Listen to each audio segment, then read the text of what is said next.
Everyone, बच्चे आज हम लोग class 12th biology mega revision set 2 discuss कर रहे हैं।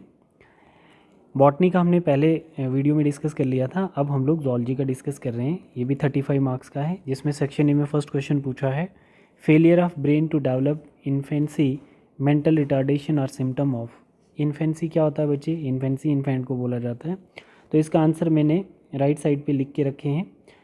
क्या आंसर है? The correct option is phenylketonuria. Option क्या दिए थे इसने?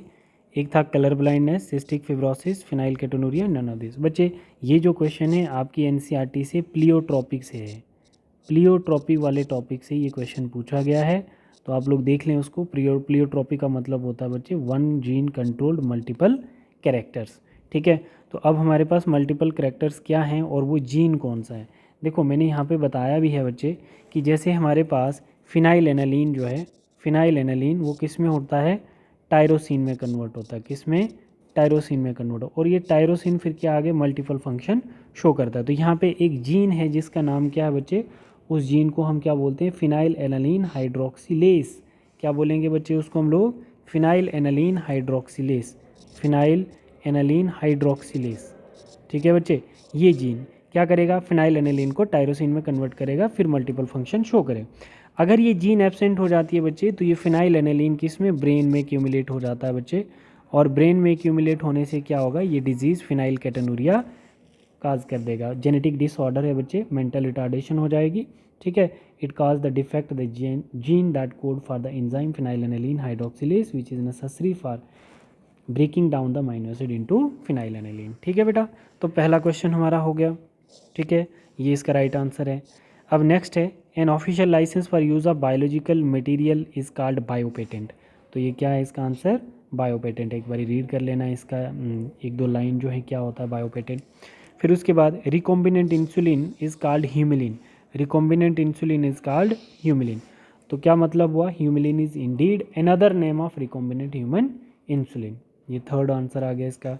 यहाँ पे देखो question number 4, which are the following method of sex determination operate in butterfly. देखो बेटा, अब इसमें क्या आता है, क्या आपने देखना है इसमें करेक्ट आंसर क्या आ जाएगा बच्चे? ये वाला ZW और ZZ टाइप। ZW और ZZ टाइप में आपने क्या देखना है? जैसे बटरफ्लाई और मोथ में जो सेक्स डिटर्मिनेट होता है बच्चे Z और W क्रोमोसोम से ही होता है, जिसमें हमारे पास ZW जो है वो किसके लिए रिप्रेजेंट किया जाएगा? वो मेल के लिए, और ZZ जो है वो किसके लिए? फीमेल के लिए। तो फीमेल क्या शो करती है? होमोगेमिटी, और मेल क्या शो करता है? हेट्रोगेमिटी। ठीक है, जैसे हमारे केस में आंसर भी ऐसे ही बताया हुआ है। हमारे वाले केस में क्या होता है? फीमेल जो होती है वो XX होती है और मेल जो होता है वो XY होता है। ठीक है बेटा, ठीक है। नेक्स्ट हमारे पास आता है, नेक्स्ट क्वेश्चन है, no residue is left in binary fissions. Yes, है ना, जब भी सेल डिवाइड करता है तो कोई रेजिड्यू नहीं बचता बच्चे। ठीक है, अब हम लोग सेक्शन बी में आ जाते हैं। सेक्शन बी में give an elementary idea of lactation. Elementary idea of lactation में आप एक एक दो दो पॉइंट ही लिखेंगे। लैक्टेशन इज़ द प्रोसेस, सभी बच्चे जानते हैं, है ना, mammary gland in female produce milk to nourish their young one, है ना। Here detail example, human mother breast feeding her baby, एक ही एग्जाम्पल आ जाती है आपकी। ठीक है, जिसमें प्रेगनेंसी, चाइल्ड बर्थ, है ना, लैक्टेशंस, ठीक है, oxytocin release, human mother breast feeding her baby, है ना। तो इसमें क्या होगा? Hormonal change prepare their mammary gland for milk production. After delivery prolactin level surge, मतलब इंक्रीज करेगा, स्टिमुलेट मिल्क प्रोडक्शन। और क्या होगा बच्चे? The baby latches into the breast, है ना, स्टिमुलेटिंग नर्व एंडिंग। ठीक है, फिर उसके बाद oxytocin is released causing muscle contraction around the milk ducts. ठीक है, तो ये किस चीज़ के बता रहा है बच्चे? ये lactation is the process by which mammary gland in female produce milk to nourish their young one. ठीक है, फिर मिल्क एजेक्शन वाला पॉइंट आ जाता है, एक ये देखोगे, और दूसरा फीडिंग। ठीक है, तो ये पॉइंट्स आपने इसमें लैक्टेशन में याद करने हैं। ठीक है, फिर उसके बाद हमारे पास नेक्स्ट क्वेश्चन आता है बच्चे। Next question, list the cause of hepatitis. List the here the common cause of hepatitis. क्या होंगे बच्चे कॉमन काज हेपेटाइटिस के? इन्फेक्शियस काज हो सकते हैं, हेपेटाइटिस वायरस ए हो सकती है, बी सी डी ई, इन सब से क्या होगा? हेपेटाइटिस काज होगा, hepatitis A, hepatitis B. Next, herpes simplex virus होता है, हर्पीज वायरस होता है जो हेपेटाइटिस काज करता है। साइटोमेगलो वायरस, ठीक है, एक दो याद रखना है इसमें से। नॉन इन्फेक्शियस काजेज़ क्या क्या हो सकते हैं? अल्कोहल कंजम्पशन से हेपेटाइटिस हो सकती है बच्चे, मेडिकेशन से, है ना, मेडिकेशन से हो सकती है, और फिर उसके बाद टॉक्सिन जो है उससे हेपेटाइटिस हो सकता है बच्चे, जैसे मशरूम केमिकल्स, और ऑटोम्यून डिसऑर्डर से भी आपको डिजीज़ हेपेटाइटिस हो सकती है, मतलब लिवर डैमेज। मेटाबॉलिक डिसऑर्डर, इसमें फैटी लिवर डिजीज़ होगी, cancer, liver cancer, metastasis cancer, मतलब पूरी बॉडी में कैंसर का फैल जाना। अदर काजेज़ रहने देना बच्चे, ये नहीं करने हैं, ठीक है। अब हम लोग क्वेश्चन नंबर 3 पे आ जाते हैं। बता रहा है कि write down the need of birth control methods. Here the needs of birth control method. एक होती है पर्सनल नीड, मतलब फैमिली प्लानिंग जिसको बोलते हैं, रिप्रोडक्टिव ऑटोनॉमी हो गया, फ्रीडम फ्रॉम अनवांटेड प्रेगनेंसी, ठीक है, ये एक पर्सनल नीड है। हेल्थ नीड क्या होती है बच्ची? रिड्यूस मैटरनल मोर्टेलिटी, ठीक है, या तो रिड्यूस इन्फेंट मोर्टेलिटी, ठीक है बच्चे। प्रिवेंशन, अब जैसे prevention of STI sexual transmitted infection, reduce risk of cervical cancer, ठीक है, ये क्या है बच्चे? ये हेल्थ नीड्स हैं। सोशो इकोनॉमिक नीड्स देने की कोई ज़रूरत नहीं है बच्चे, ये रहने देना, ठीक है। नेक्स्ट हमारे पास आता है बेटा क्वेश्चन नंबर 4, बहुत इंपॉर्टेंट है। What do you mean by assisted reproductive technology? तो बच्चे assisted reproductive technology refer to the medical treatment and procedure use to help individuals और couple conceive a child when they are unable to produce a new young one, ठीक है। अब देखो example of ART क्या? In vitro fertilisation, intracytoplasmic sperm injection, ठीक है, जैसे कोई एज्ड इंसान होता है वो एग की मेम्ब्रेन को पेनिट्रेट नहीं कर सकता उसका स्पर्म, तो उसके लिए गैमेट इंट्राफ्लोपिन ट्रांसफ़र, इसमें देखना बिफोर आफ्टर का ध्यान रखना, जाइगोट इंट्राफ्लोपिन ट्रांसफ़र, ठीक है, डोनर एग और sperm, surrogacy, embryo freezing and thawing, ठीक है। Art help individual and couple overcome various fertility challenges, ठीक है, such as blocked fallopian tubes, low sperm count or poor sperm quality, ovulation disorder, endometriosis, unexplained infertility, ठीक है बेटा, यहाँ तक करना है इसको। द नेक्स्ट बता रहा है name the causative organism typhoid which test is prescribed for detection of typhoid. तो आपके पास ये है, the causative organism of typhoid is called salmonella typhoid, है ना, माइक्रो ऑर्गेनिजम्स हैं। The test prescribe the detection of typhoid include Widal test, blood culture, stool culture, PCR, typhoid test, बस इतनी ही करोगे, ठीक है बच्चे। नेक्स्ट आपके पास क्वेश्चन क्या आता है?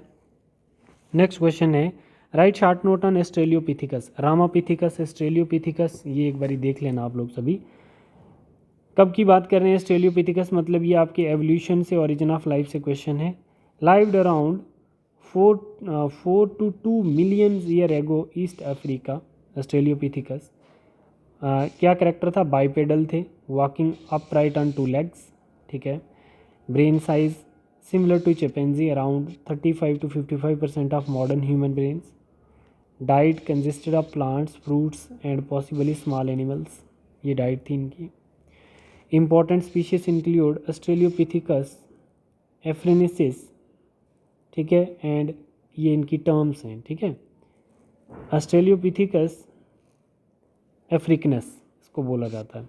Considered a key traditional phase between ape like ancestor and early humans, australopithecus इनके बीच का है, ठीक है।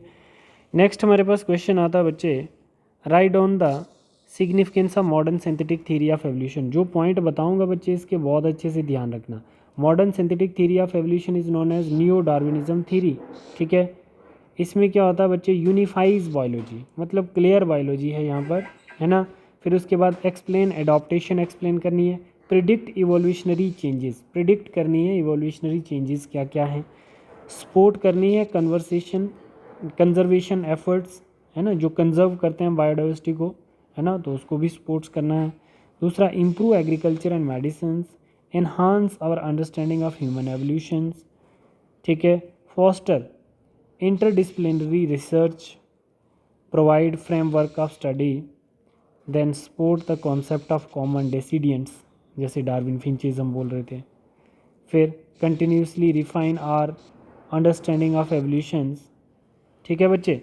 तो ये 10 कैरेक्टर आप लोग इसके करोगे, बहुत अच्छे से याद करोगे सभी बच्चे इनको। नेक्स्ट क्वेश्चन है right a short note on prevention of STD। Preventive measure of sexual transmitted disease, abstinence avoiding sexual contact with most effective way to prevent STD, safe sex practice using condom, mutual monogamy मतलब being a mutually monogamous relationship with an uninfected partner can reduce the risk of STD transmissions. Regular testing can be help to detect the treat infection early. ठीक है. Vaccinations, avoid shared needles. ठीक है. फिर उसके बाद आप देख सकते हैं एजुकेशन एंड अवेयरनेस. तो ये सारे पॉइंट्स आप लोग डिस्कस करेंगे जिससे आप सेक्सुअल ट्रांसमिटेड डिजीज से बच सकते हैं. ठीक है. क्वेश्चन नंबर 4 बता रहा है describe the life cycle of Plasmodium. Life cycle of Plasmodium जो है बच्चे, the parasite that cause malaria involve 2 host, the human and mosquito. ये 2 होस्ट हैं. इसमें देख लेते हैं. ह्यूमन होस्ट जो होता है इसको हम शाइजोगोनी साइकिल भी बोलते हैं और ये प्राइमरी होस्ट भी होता है. इसमें क्या होता है बच्चे, स्पोरोजोइड जो होते हैं वो इन्फेक्ट कर देते हैं. मतलब sporozoite, infective sporozoite from the mosquito saliva enter into human. तो सबसे पहले जैसे ही स्पोरोजोइड ह्यूमन की बॉडी में एंटर करते हैं तो उस स्टेज को हम स्पोरोजोइड कहते हैं, है ना. Enter in human blood stream to the through a bite. ठीक है. तो ब्लड में स्पोरोजोइड एंटर कर गए हैं मॉस्किटो के गट से. अब उसके बाद क्या, कहाँ चले जाएंगे स्पोरोजोइड, लीवर में चले जाएंगे. लीवर की स्टेज में क्या होगा, sporozoite travel to the liver where they infect hepatocytes, मतलब हेपेटिक सेल्स को डैमेज करेगा, एंड मल्टीप्लाई टू फॉर्म शाइजोइड. तो अब लीवर में क्या हो जाएगा बच्चे, ये जो स्पोरोजोइड स्टेज थी अब ये शाइजोइड स्टेज कहलाएगी, क्योंकि ये एक साइकिल होता है, इसको डिटेक्ट करना बहुत मुश्किल हो जाता है. ठीक है. क्योंकि ये अपना चेंज करता रहता है. फिर उसके बाद आपके पास आती है मीरोजोइड स्टेज. शाइजोइड रैप्चर होती है जब releasing merozoite into the blood stream. ठीक है. अब ये मीरोजोइड स्टेज जो है ये क्या करती है, ब्लड स्ट्रीम से रिलीज होती है.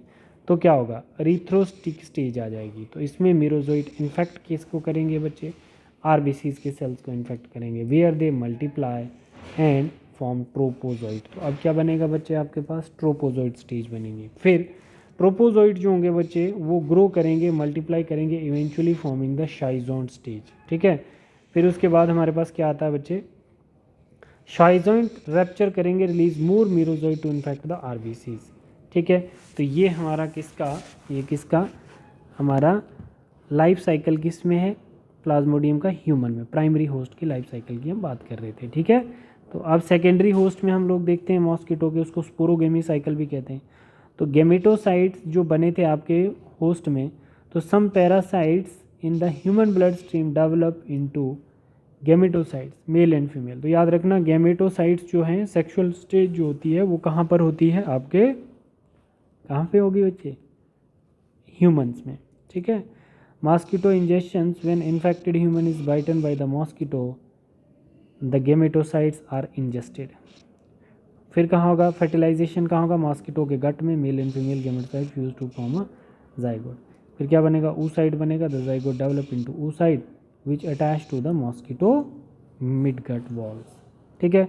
फिर sporozoite oocyte rupture releasing sporozoites into the mosquito haemolymph and then salivary gland. ठीक है. फिर कहाँ माइग्रेट कर जाएंगे स्पोरोजोइड बच्चे, स्लेवरी ग्लैंड में माइग्रेट कर जाएंगे, where they become again effective to someone. ठीक है. Write a short note on alcohol abuse. तो इसमें आपको समझाने की कोई ज़रूरत नहीं है. एल्कोहल एब्यूज़ को आप लोग समझ सकते हैं, is also known as alcoholism and pattern of drinking that leads to the significant impairment और डिस्ट्रेस. काज क्या होते हैं, ये जेनेटिक हो सकता है, इन्वायरमेंटल फैक्टर है, mental health issues, social pressure. ठीक है. सिम्टम्स क्या हैं, increase tolerance, withdrawal symptom, loss control, neglect of responsibility, continue as despite negative consequences. ठीक है. ये एक बारी देख लेना आप लोग. ठीक है. सेक्शन डी में बच्चे थोड़ा इंपॉर्टेंट क्वेश्चन है, डिफाइन फर्टिलाइजेशन. फर्टिलाइजेशन की डेफिनेशन देखेंगे सभी बच्चे. ठीक है बेटा. फर्टिलाइजेशन की डेफिनेशन देखेंगे. Event leading to development of blastocyst. Fertilization क्या है, एक्टिवेशन ऑफ एग. ठीक है. फिर कंप्लीशन ऑफ मियोसिस, ये स्टेप ज़रूर करना. Formation of zygote. ठीक है बच्चे. फिर होगी cleavage, is a special type of mitosis. फिर होगी ब्लास्टुलेशन. फिर होगा बच्चे formation of inner cell mass. ठीक है. और फिर ब्लास्टोसिस स्टेज आएगी और वो इम्प्लांट हो जाएगी किसमें, uterine lining and establish a pregnancy. ठीक है बेटा, तो ये स्टेप ज़रूर इसके लिखना और डायग्राम एनसीईआरटी से थोड़ा सा रिकॉल कर लेना। ठीक है, इसका आर पार्ट देख लेते हैं, सेक्शन डी का आर पार्ट जूलॉजी का। डीएनए फिंगरप्रिंटिंग हम लोगों ने कल वाले पेपर में भी डिस्कस किया था बच्चे, is also known as DNA profiling, a technique that use to identify the individual based on their unique DNA characteristics. तो यूनिक कैसे होता है बच्चे, हमने कल पढ़ा था VNTR, है ना, वेरिएबल नंबर टेंडम रिपीट्स। ठीक है, एप्लीकेशन क्या होती है, फॉरेंसिक साइंस, क्राइम्स इन इन्वेस्टिगेशंस, सॉल्विंग क्राइम्स, क्या एप्लीकेशन है डीएनए फिंगरप्रिंटिंग की, तो ये क्राइम्स को सॉल्व करना, फॉरेंसिक साइंस है ये। दूसरा मेडिकल एंड जेनेटिक एप्लीकेशंस क्या है, पैटर्निटी टेस्टिंग, जेनेटिक डिसऑर्डर, ठीक है बेटा, ऑर्गन ट्रांसप्लांटेशन में, ठीक है, और एंथ्रोपोलॉजिकल एंड एवोल्यूशनरी स्टडी में। एक बार इसको थोड़ा सा रीड कर लेना बच्चे, ठीक है। This is all about your set 2 of 12th biology mega revision programmes. ठीक है, अच्छे से वीडियो देखें, कोई डाउट होता तो आप लोग पूछिए बच्चे। Thank you.